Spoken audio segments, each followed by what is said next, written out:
Ladies and gentlemen, welcome back. We are set and ready to go with the rear quarter on the 96 Accord. I'm gonna start off by cleaning it with these, and then after I clean it up, we can go ahead and start blocking it by hand with the 180.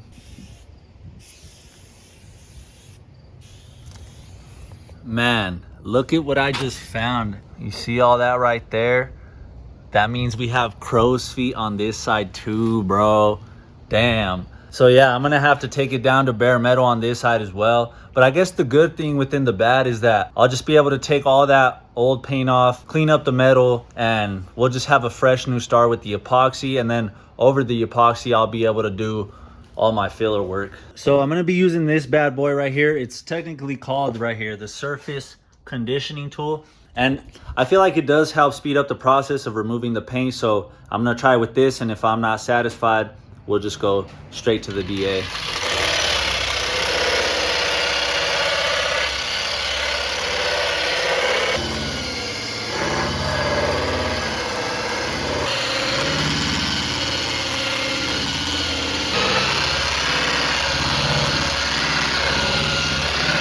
All right guys, this is where we're at right now. The machine's doing a pretty good job. It has the barrel that I'm using on it is a 120 grit, but I feel like I'm gonna switch to the DA and put a 180 on that because I just don't think it's giving me enough speed to work as fast as I need to.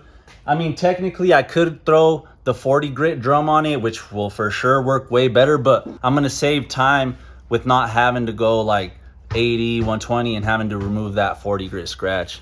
The DA is actually moving along pretty good, and I'm happy that I'm able to use the 180 because like I said, I don't want to spend all that time trying to take out those 40 grit scratches from the barrel on that other tool. So I'll just keep going with the 180, and I believe I'm gonna have to go all the way up to 320 because the technical data sheets on the primer that I have I think calls for 320 on aluminum.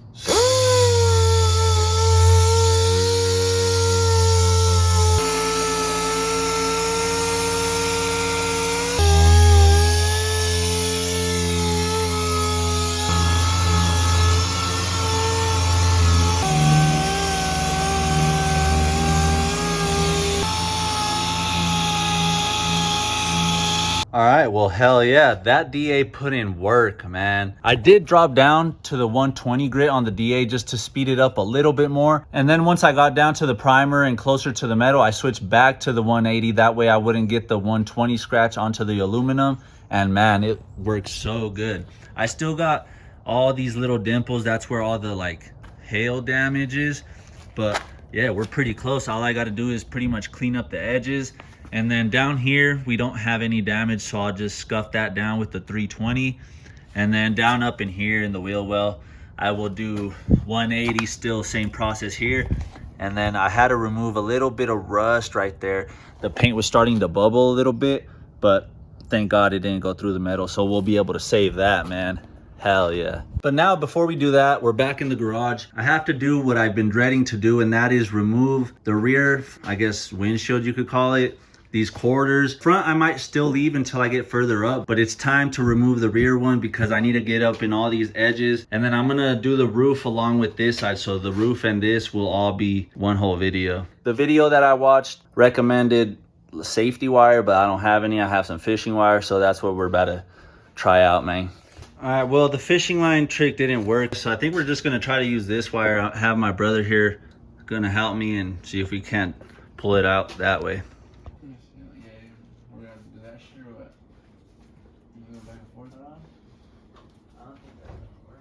All right guys, so like always, the love of my life, Harbor Freight, always coming up clutch with the tools, man. I guess I'll try this one first, and then we'll just go to the rope if we need to. Way better. Ah. Oh, we got it. Ooh. Yes, bitch. Yes. Oh my God, that feels so sick for some reason. Let's go.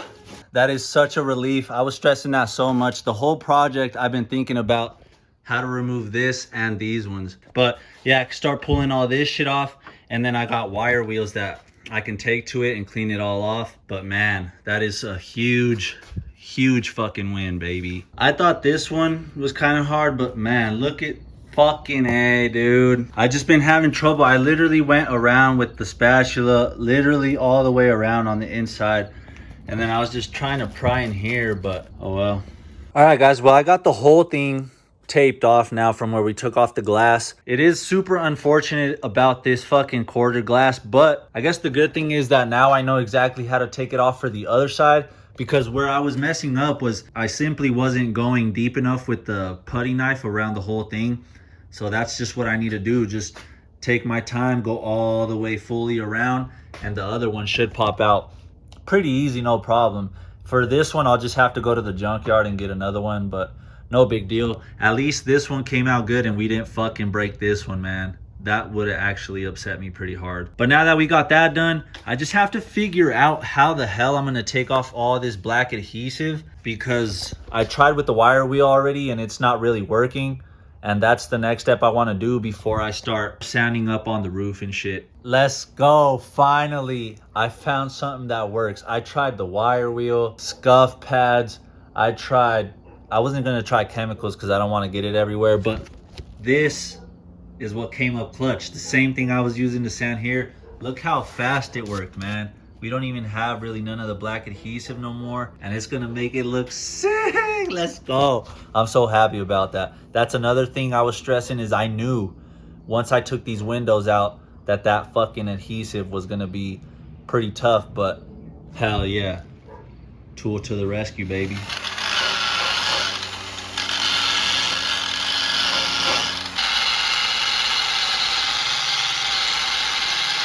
All right, guys, I want to show you how well this tool is working. It's going down to the metal pretty quick. This right here is, I don't know, less than 5 minutes worth of work. What's taking longer is having to get into, because like, if you can see, it kind of goes down a little bit right here. So that's kind of the tougher part, but it's working really good. And then my brother's going to start helping me. He's going to start knocking out the roof. He's going to hit it first with the 120 on the DA just to speed it up. And then we'll do the same thing like we did over here. Once we get closer to the metal, we'll switch back to the 180.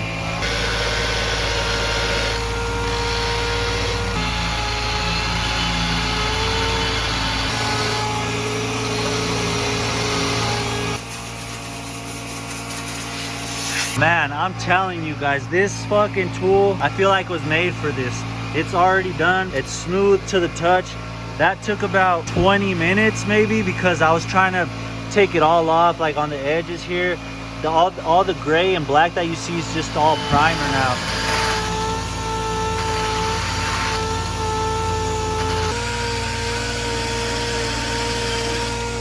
Alright guys, I made pretty good progress. My brother pretty much finished knocking out the roof. All we need to do is go back through it with the 320. Same with this side here, just needs the 320. But now we need to go into the details. I need to do all these edges here. Same with this side over here and all along the roof. And then once we finish with that, I need to take this door off because I need to take this trim off and then sand all this, take all this shit down to bare metal, and then the front half of the roof right here.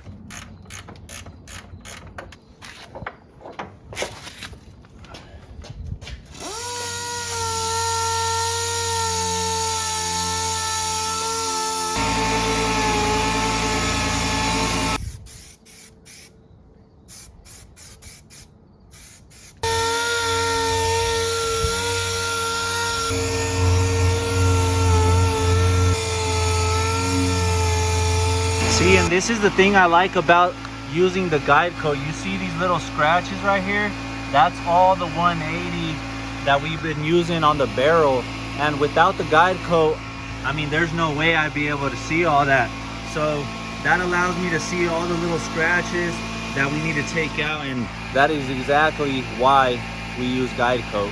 All right, guys. Well, this whole rear quarter is officially done. We got all the metal done in 320 along with the A-pillar. And then down here, I did a 220 just because it calls for 220 if you don't go all the way down to bare metal. Up here, I still have to do the 320, but I want to mask off the sunroof before I do that. And then I wanted to show you guys how bad the crow's feet are up here. Look at that.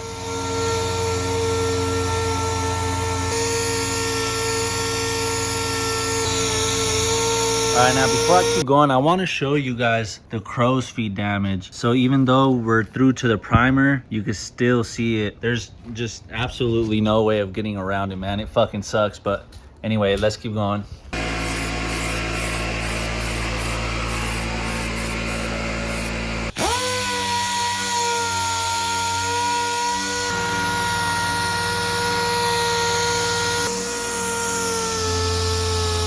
All right, guys, after I don't even know how many hours, so many hours of taking it down to bare metal, sanding it all the way from 120 to 320, I'm happy to say this shit is done.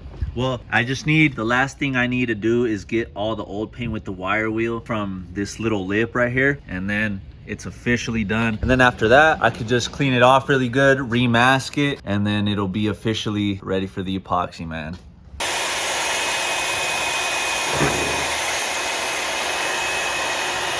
All right, let me show you guys the wheel well real quick. In the end, what ended up doing the job was the same thing I used for the adhesive, which was that bad boy right there. That shit just keeps coming up clutch this whole build, man. Oh yeah, and I also saved all these so I could show you guys how much sandpaper I went through. So that's all the 120, 180. There's some 150 in there, and then 320. So that's how much it took to actually get it all down to bare metal and all the way up to 320. All right, guys, well, I pretty much have the Accord all masked off with the plastic. I'm gonna wait to drop the plastic over the wheels and everything until I fully pull it out, because I'm not gonna completely spray in here. It'll be like halfway in, halfway out type of deal. But yeah, man, it's been a whole process just to get to this point, man. I was so close to spraying, but even the little like last 10% just takes so much time. But I'm glad we're finally at this stage. We got all the aluminum sanded down with 320, and now we're ready to spray this epoxy, baby. I got everything pretty much ready to go. This is where we're gonna use the Speedo Coat epoxy. Here's the catalyst for it, some reducer, mixing cup. This is what I'm using. This is the gun that I'm using right here. It's the Concours LT100 from Eastwood. And the good thing about that one is you can use it. It's an LVLP gun instead of a HVLP. So it's low volume, low pressure. And it works perfect for the typical compressor that anyone would have at the house. Because the other paint guns, the HVLPs, require way too much air. And the compressors that are required to run that, you would need like a 240 outlet. So there's no way I'm gonna be able to use that. But this should do the trick. I also got not the 3M but the Spectrum fucking quick release, whatever cups you want to call them. Here's the mixing instructions. So it's 4-to-1, and then I'm going to be using the optional reducer. I'll probably go 10% just so I can spray a little bit better, and then I'm using the 1.3 tip on the gun.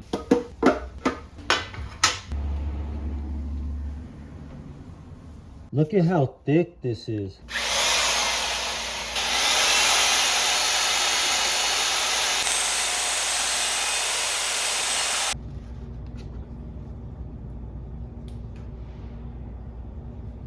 That shit is thick, boy.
All right, guys, I've given it about 5 minutes. It's almost done flashing. I'll probably give it another 5. And then over here, I don't know why I did that. There was like a hair that landed in there, and then I tried to like get it with my nail and just fucked it up. But I mean, other than that, it's looking really good. I'll just have to sand that down once it cures and then just respray it again. Oh well.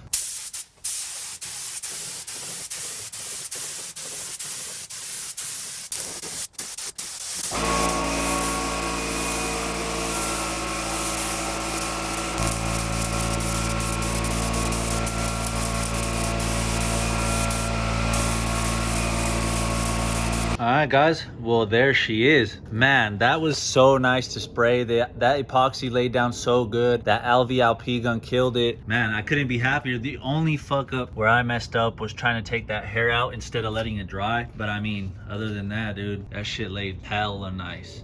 But man, that was so much work. And then it was like a total of maybe 10-15 minutes of actually spraying. But hey, it's all worth it, man. That shit, it was fun. But this is where we're gonna leave it off. Thank you guys for watching. I'll see you on the next one. Peace.